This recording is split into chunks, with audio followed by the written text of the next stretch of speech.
Բարև ձեզ, Արարատ հեռուստաընկերության եթերում շտապ օգնություն հաղորդաշարն է, հարգելի հեռուստադիտողներ, ինչպես միշտ մենք խոսում ենք բազմաթիվ հիվանդությունների եւ միակառողջության մասին եւ ուղիղ եթերում ենք աշխատում։ Դա նշանակում է դուք էլ ունեք հնարավորություն մասնակցելու մեր հաղորդմանը ձեր հարցերով։ 548934 է մեր հեռախոսահամարը եւ շտապ օգնություն շնիկ Արարատ գծիկ tv.am մեր էլեկտրոնային փոստի հասցեն, զանգահարեք, գրեք, ուղղեք ձեր հարցը այսօրվա մեր հյուրին։ Այսօր մենք սիրով տաղավար ենք հրավիրել անոթային վիրաբույժ բժշկական գիտությունների թեկնածու Տիգրան Քամալյանին եւ խոսելու ենք անոթների առողջության եւ խնդիրների մասին։ Բարև ձեզ բժիշկ։ Շնորհակալություն, որ ժամանակ տրամադրեցիք եւ եկաք։ Բժիշկ, որպեսզի անոթային խնդիրները ավելի պատկերավոր լինեն, նախ խնդրում եմ այն մեր հեռուստադիտողներին, ովքեր չունեն բժշկական կրթություն, հիշեցնենք, թե ընդհանրապես ինչ են անոթները, որտեղ են դրանք տեղակայված եւ ինչ ֆունկցիաներ են կատարում։ Սիրով, անոթները դա սիրտանոթային համակարգի մի մասն են, չասենք առանձին օրգաններ են, բայց դա համարվում է սիրտանոթային համակարգի մի շատ կարևոր բաղկացուցիչ մասը։ Դա այն հիմնական խողովակաշարն է, այսպես ասենք, եթե համեմատական տանենք, որը որ ապահովում է արյան հոսքը մեր ամբողջ օրգանիզմով։ Սիրտը ունի շատ կարևոր պոմպի դեր, այսինքն նա փորձում է աշխատում է այն ուղղությամբ, որ ապահովի ճնշում այս համակարգի մեջ, որը փակ կոնտուր է, այսպես ասենք, փակ համակարգ է եւ արյան հոսքի շարժիչ ուժը դա սիրտն է։ Բնականաբար մնացած ուղիները դրանք անոթներն են։ Արյունատար անոթները երկու մեծ հիմնական խմբերի կարելի է բաժանել, դա զարկերակներն են, որոնք սրտից դեպի ծայրամասեր են տանում արյան հոսքը եւ երակային համակարգը, որ ընդհակառակը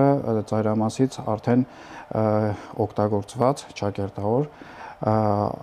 այսինքն թթվասնով աղքատ սննդամթերքով աղքատ արյունը հետ են բերում դեպի նորից սիրտ, թոքեր նորից հարստացնելու։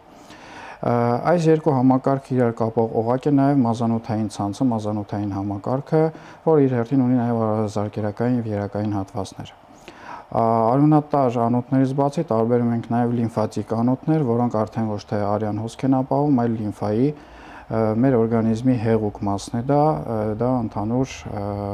հեղուկների փոխանակության, նյութափոխանակության կարգավորման գործում մեծ դեր ունի։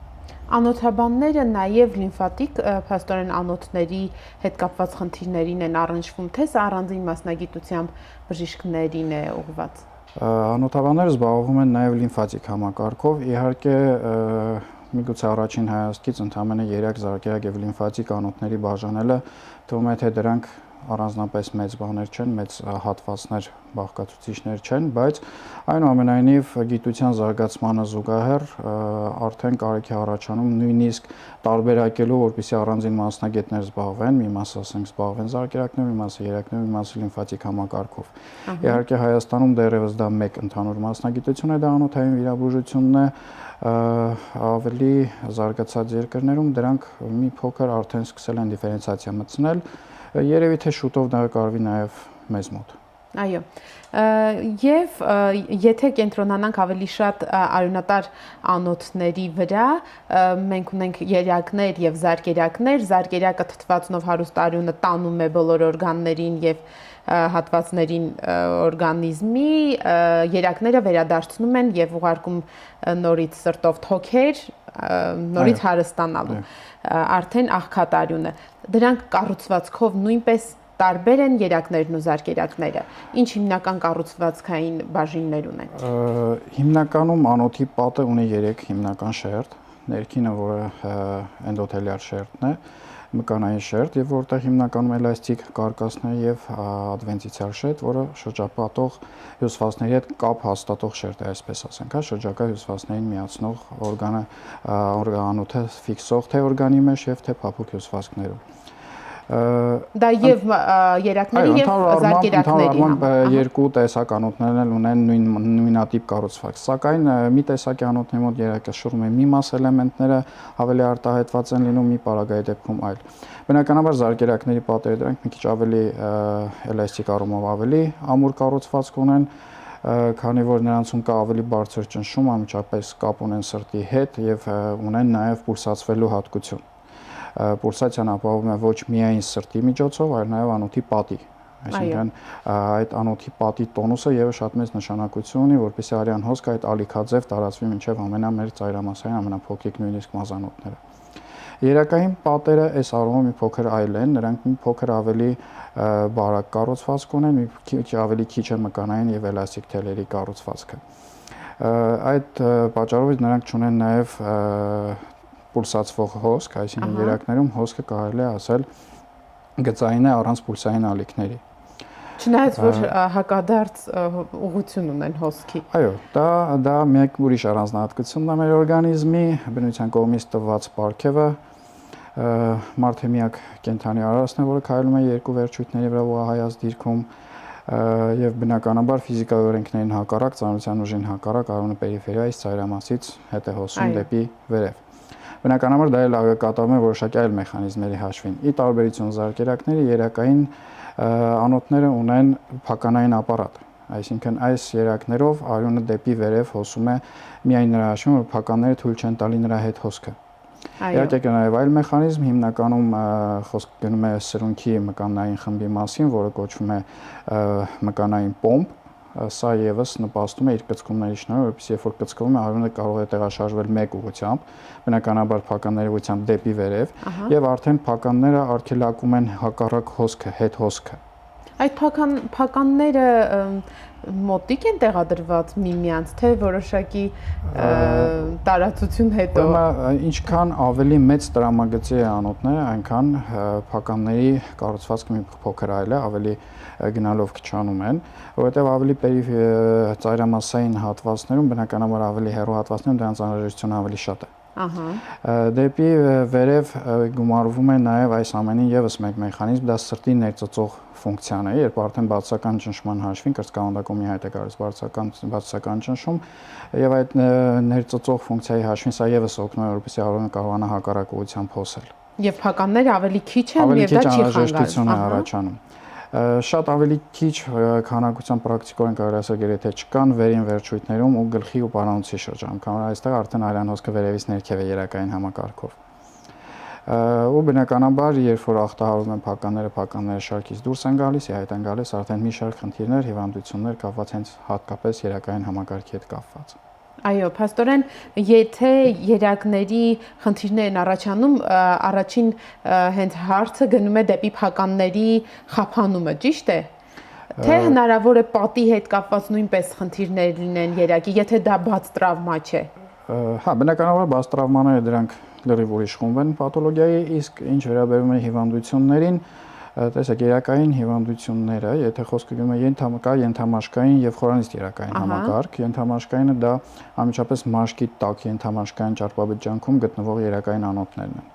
Եվ ունենք խորանիստ երակային համակարգ, որը մի փոքր ավելի խորոտեղակայում ունի, փակեղներից ներքև մկանների արանքում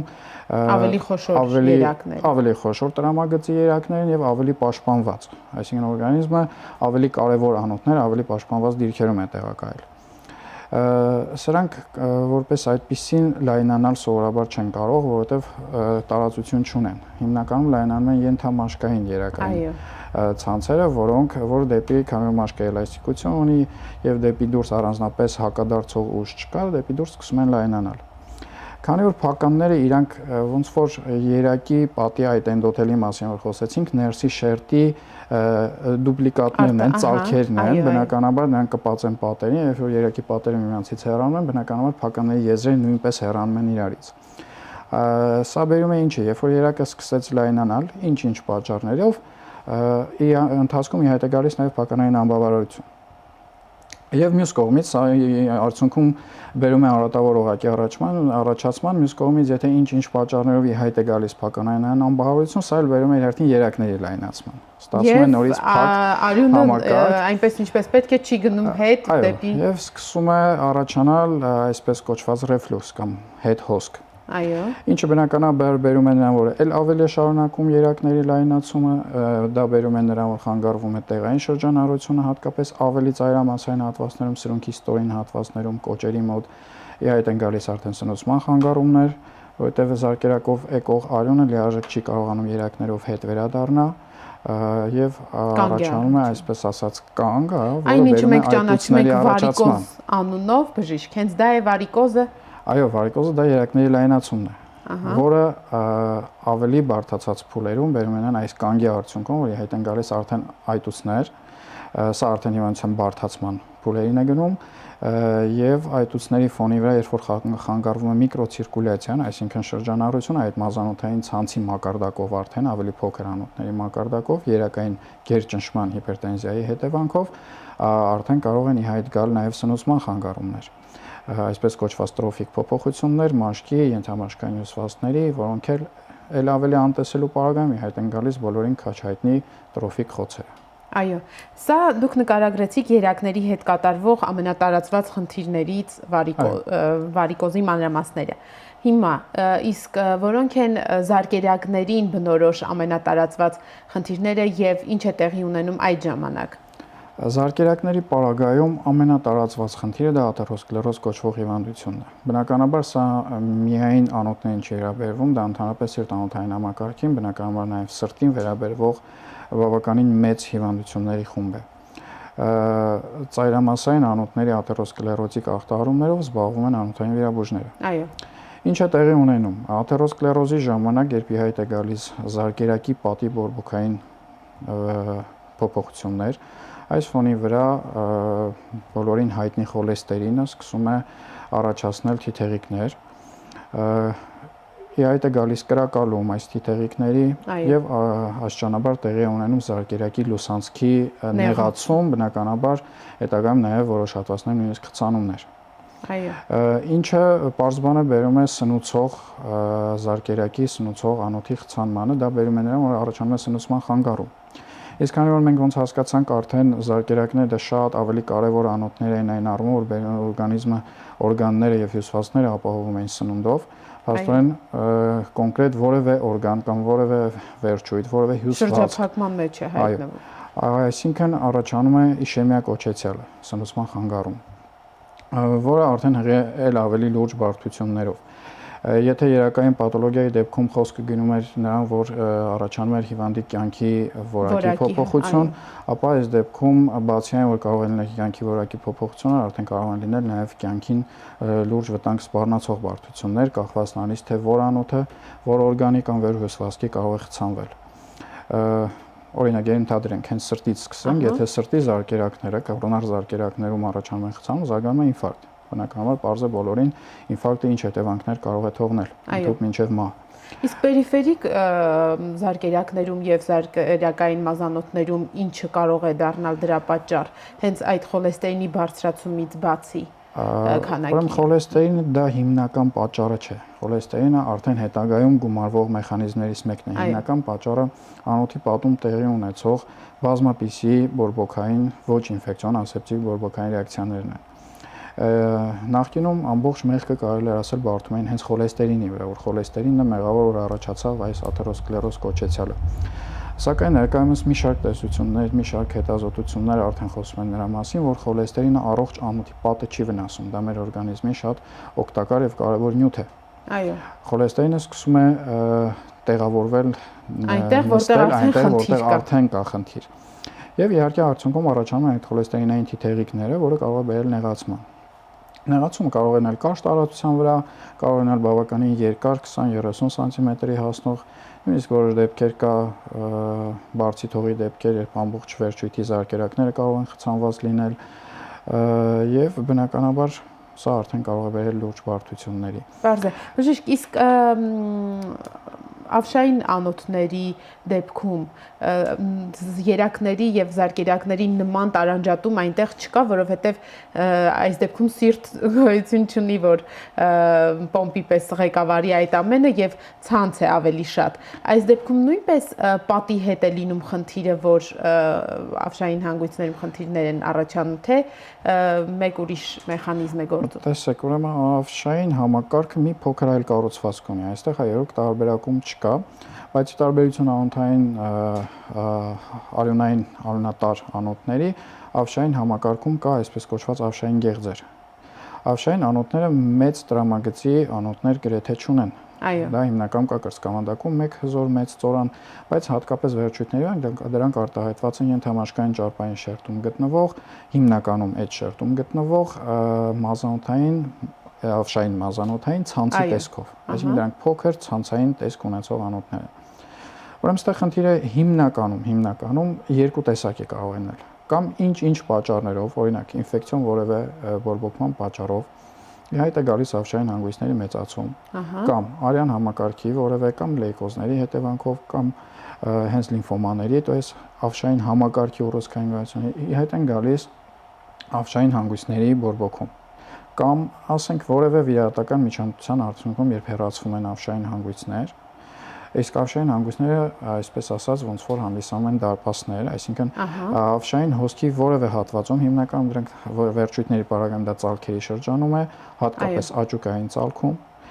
վերին վերջույթի պարագայում հատկապես անոթափոսի շրջանում թևատակում,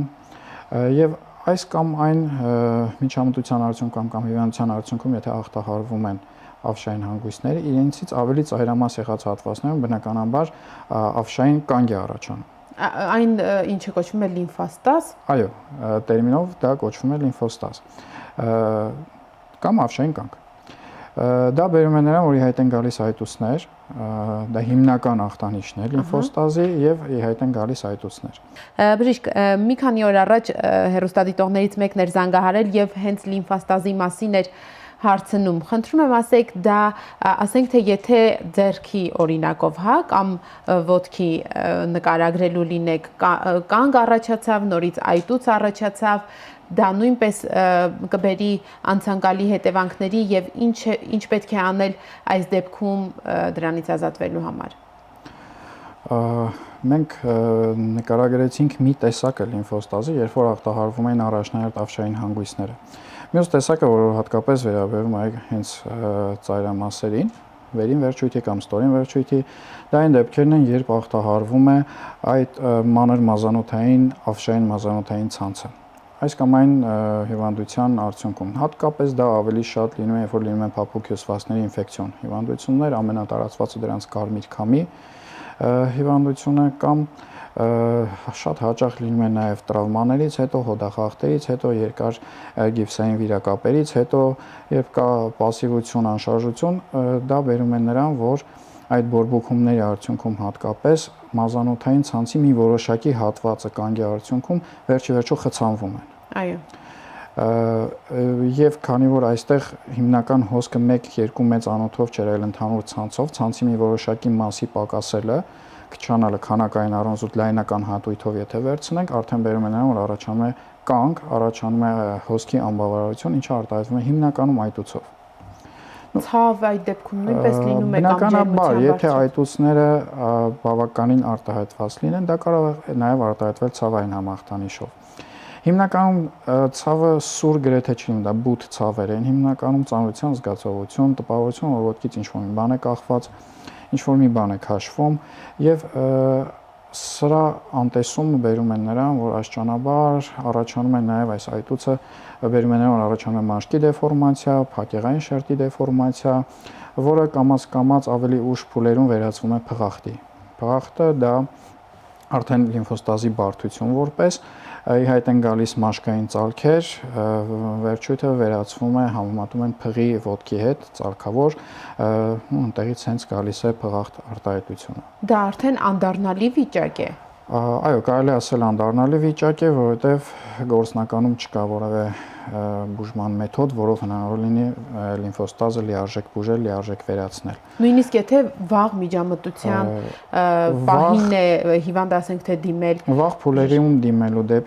դեպքերում իհարկե հավանականությունը ավելի շատ է, որ մենք կարող ենք լավացում ակնկալել։ Ինչպես բժիշկ։ Լեորայքով հիմնականում եւ էլաստիկ տրիկոտաժով։ 1-2 տեսակ վիրահատություններ ժամանակի ընթացքում սկսեցին կիրառվել, սակայն ոչ արդյունավետ լինելու պարագայում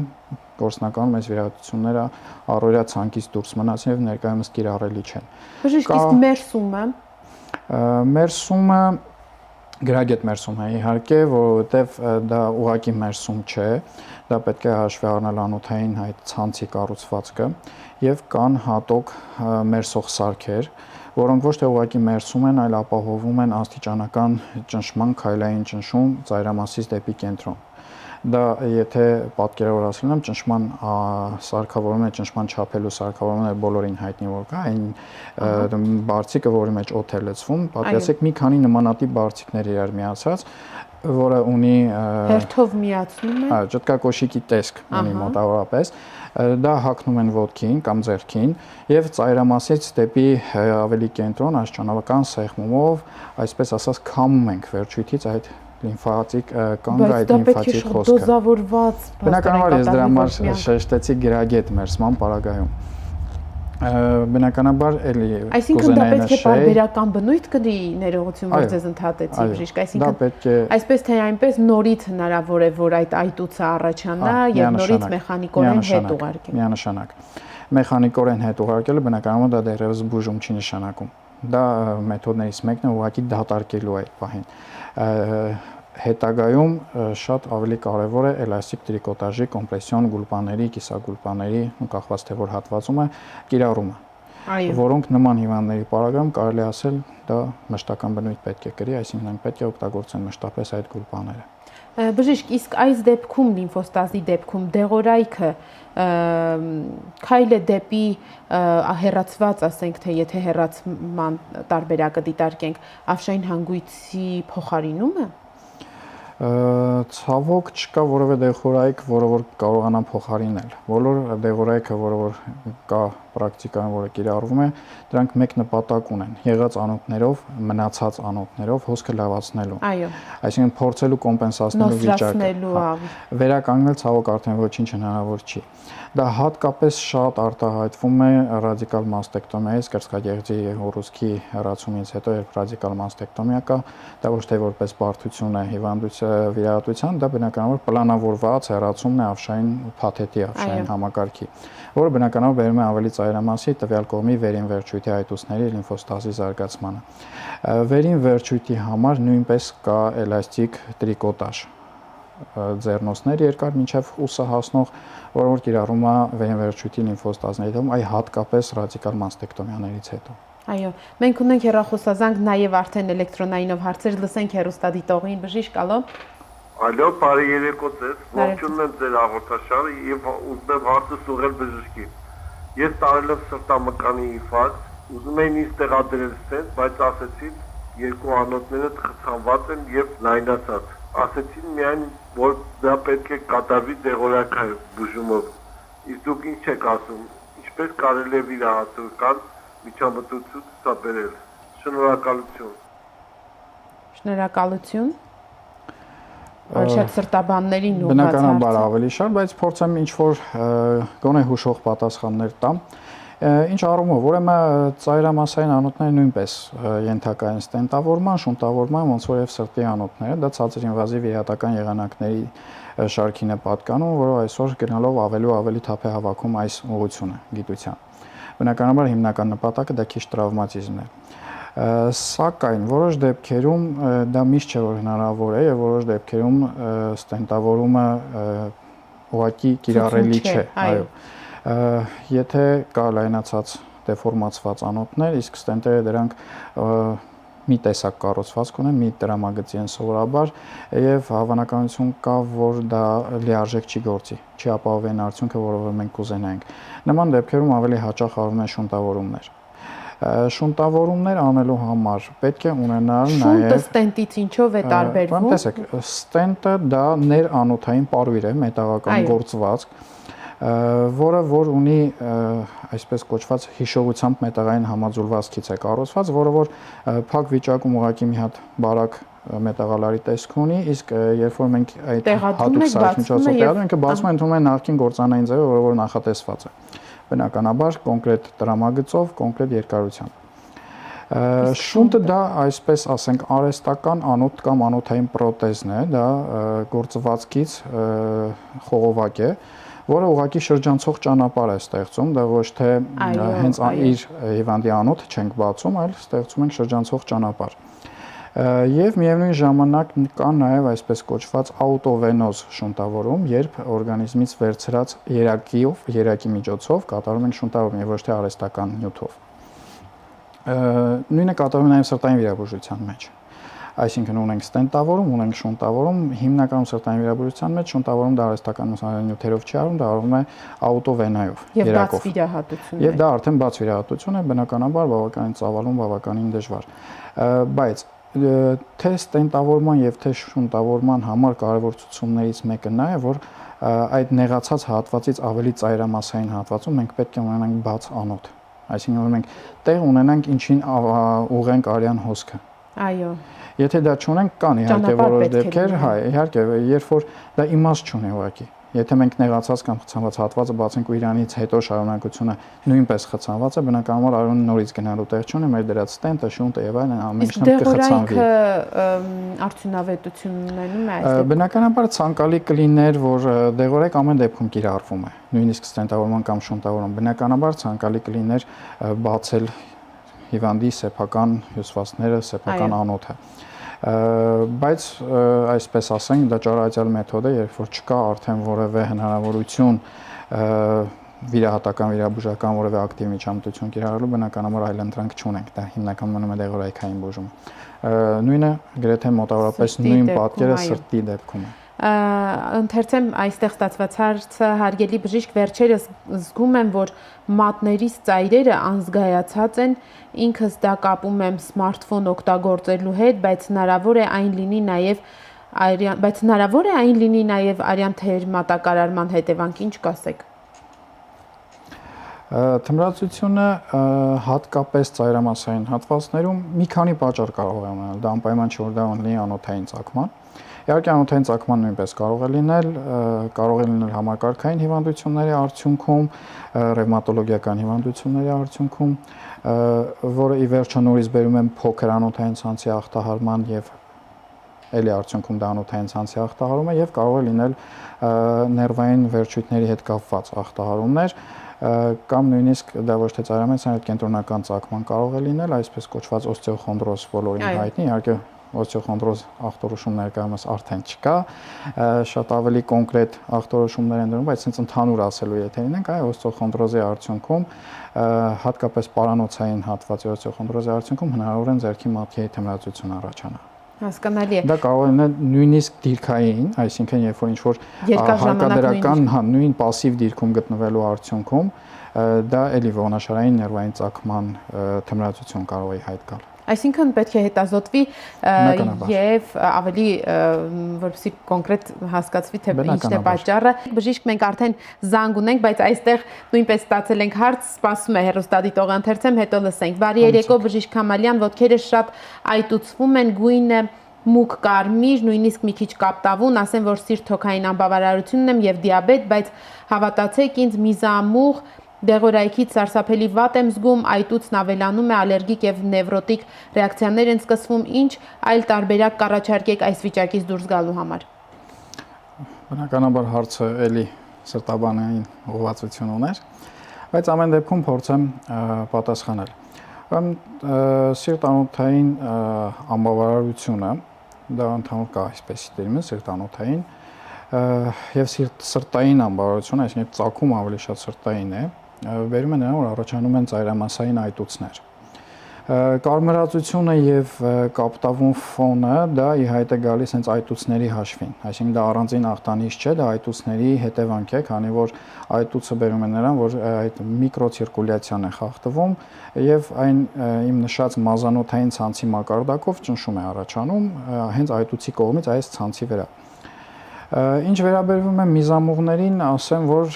միզամուղները բնականաբար դա միակ պրեպարատը չի, որը կիրառվում է սրտային անբավարարության ժամանակ, բնականաբար դա ուղղակի օգնող պրեպարատ է, կան շատ ավելի կարևոր պրեպարատներ, սրտային գլյուկոզիդներ, օրինակ, որոնք նպաստում են սրտի ֆունկցիայի լավացմանը։ Այսինքն, եթե մենք կարողանանք հասնել նրան, որ լավացնենք սրտի ֆունկցիան, այսինքն սրտի պոմպային ֆունկցիան, սիրտը որպես պոմպ ավելի լավ աշխատի, ավելի լավ մատակարարի արյունը, բնականաբար հենց միայն այս փաստը կբերի նրան, որ այտուցները կնվազեն։ Այո։ Բնականաբար կիրառվում են նաև միզամուղներ, բայց դա առաջի շարքի ու միակ պրեպարատը չէ։ Բնականաբար խորհուրդ կտայի, որ մոտենան սրտաբանին, որովհետև եթե կան այտուցներ, նշանակում է խոսքը գնում է լուրջ սրտային անբավարարության մասին եւ կարիք կա մասնագիտական մոտեցման։ Այո, լսենք նաև հեռուստադիտողին, ով զանգահարել է, ալո։ Ալո, բարև ձեզ։ Բարև ձեզ։ Ես հարց ունեմ։ Ես վիրահատվել եմ մոտ 4 ամիս է անցել, տրոմբ է եղել, իսկ հիմա այտուցը չի իջնում, այտուցվում է, ճիշտ է, ես գուլպայի չեմ հարմարվել, բայց էլաստիկ բինտ եմ անընդհատ պատատել, դեղորայքը ընդունել եմ 1 ամիս, ընդունել եմ Detralex, Venocorset, իսկ հիմա այտուցն է ինձ անհանգստացնում, որ բավականին այտուցված էի 4-րդ ամսի մեջ, ինչ խորհուրդ կտայիք։ Շնորհակալություն։ Ուրեմն, երբ խոսում ենք տրոմբի մասին, ես ենթադրում եմ, որ դա ենթամաշկային երակներում առաջացած տրոմբի, տրոմբոֆլեբիտի մասին է խոսքը, որովհետև խորանից երակների տրոմբի պարագայում վիրահատություն չի արվում, դա դեղորայքային բուժում է։ Այո։ Ստեղ կա երկու խնդիր, բացի այն, որ կա տրոմբ, բացի այն, որ կա լայնացած երակ, որում է առաջացել այդ տրոմբը, սա բերում է նրան, որ բորբոքումը տարածվում է ոչ միայն երակի մակարդակով, այլ նաև շրջակա հյուսվածքների, փափուկ հյուսվածքների, թե նաև նույնիսկ մաշկի, եւ դա է պատճառը, որ մաշկի վրա առաջանում են կարմրացություն, ցավոտություն, ջերմություն, թե տեղային եւ թե ընդհանուր օրգանիզմը տալիս է ջերմային ռեակցիա, այսինքն գործ ունենք բորբոքման հետ։ Քանի որ կա ենթամաշկային բորբոքում, ոնց նշեցի քիչ առաջ, այս պարագայում գումարվում է նաև լիմֆատիկ անոթների բորբոքային process, այսինքն լիմֆատիկ անոթները նույնպես ընդգրկվում են այս ռեակցիայի մեջ, եւ բնականաբար վիրահատությունից հետո, երբ ազատվում ենք հիվանդ երակից, ազատվում ենք այս տրոմբից, ազատվում ենք բորբոքային ռեակցիայից, այնուամենայնիվ մենք ունենում ենք լիմֆոստազ։ Այսինքն սա նախորդ բորբոքման հետևանքներն են։ Կախված նրանից, թե ինչ աստիճանի է, դա միգուցե եւ հետագայում կոմպենսացվի, միգուցե եւ ինչ որ չափով այտուցը կմնա։ Բնականաբար, ոնց նշեց Տիկինը, հրաժարվել էր էլաստիկ գուլպաներից, ես խորհուրդ կտայի այնուամենայնիվ համակերպվել էլաստիկ գուլպաների հետ, քանի որ էլաստիկ բինտերը միշտ չէ որ հնարավոր է ճիշտ կապել։ Դա մի օր կարող է ձիգ ստացվել, մի օր թույլ ստացվել, մի օր մի հատվածում ձիգ, մի հատվածում թույլ, որը որ հենց էլաստիկ բինտի սխալ կապելու արդյունքում կարող ենք ունենալ այտուցներ ու լիմֆոստազ։ Ինչ վերաբերում է գուլպաներին, դրանք գործարանային պայմաններում ունեն հատուկ ձև պատրաստման,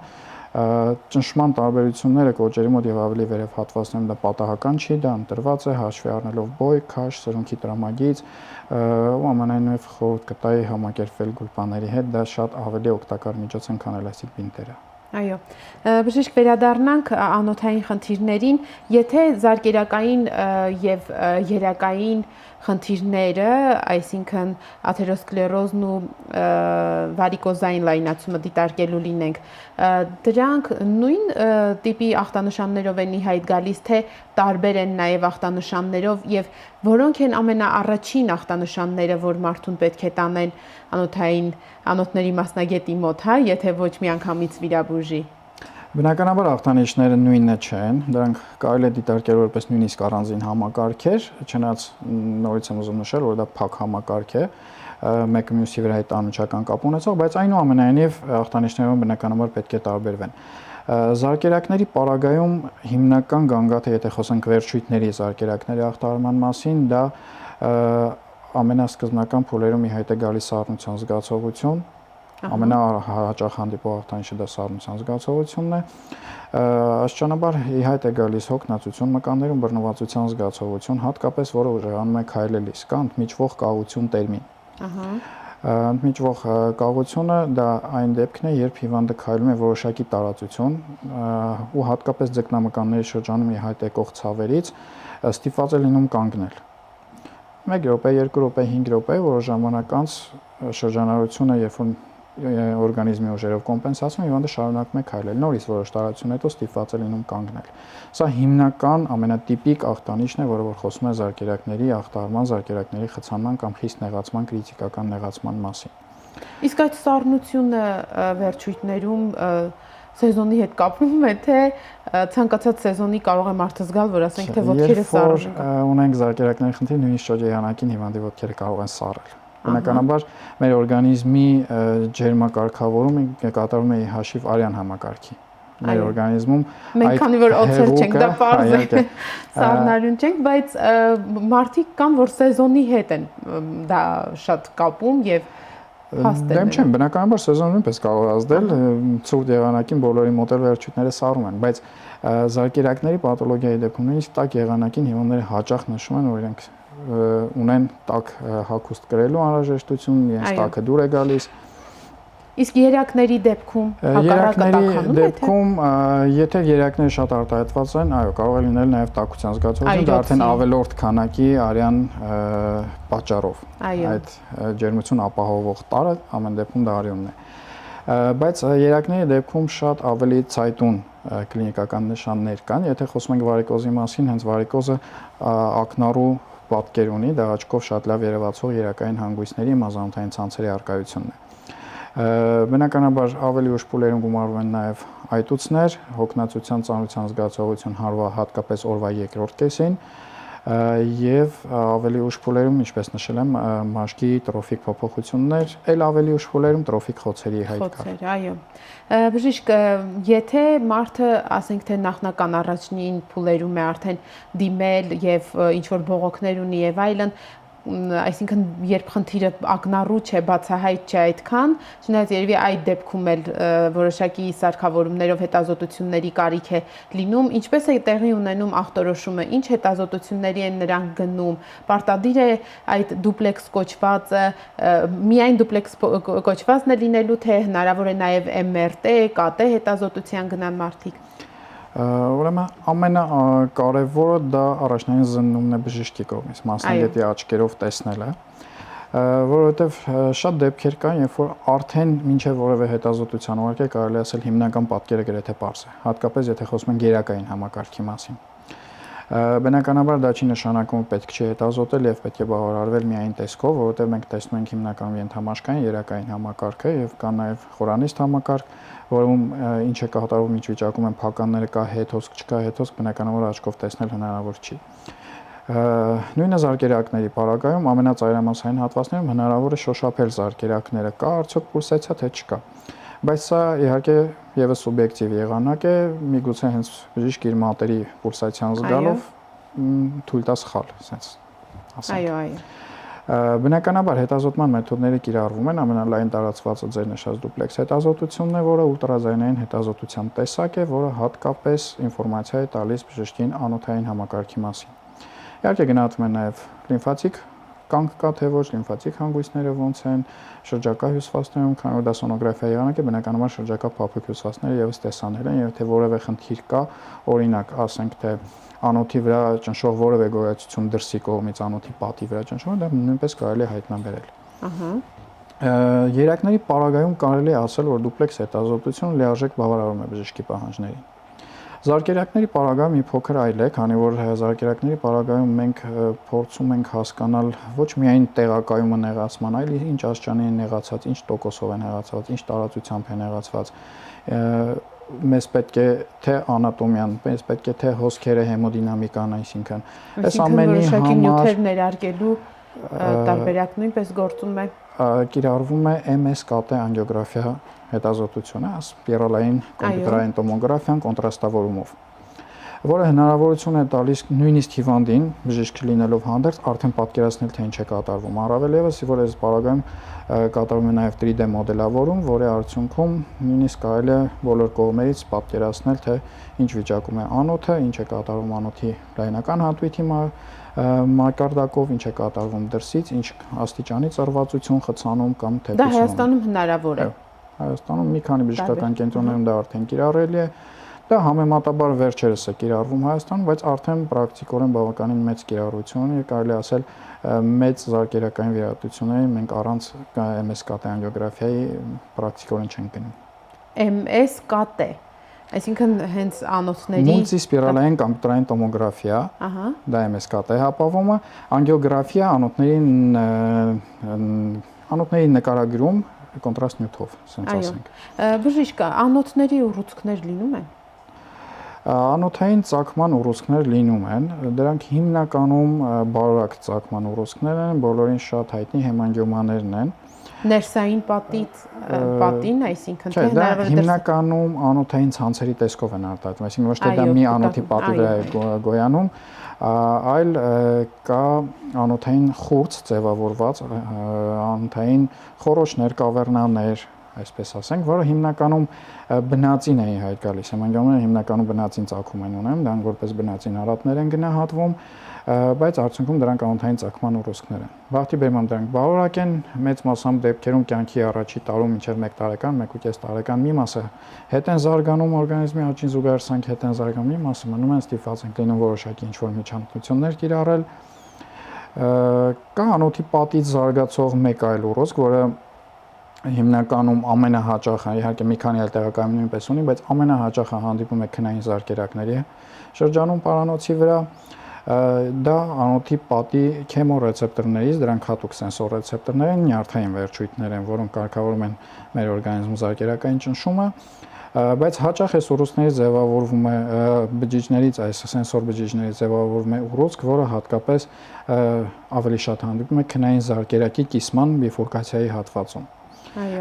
Բնականաբար ինքը ծագումով անոթային չէ, բայց քանի որ անոթի պատից է հայտ գալի, բնականաբար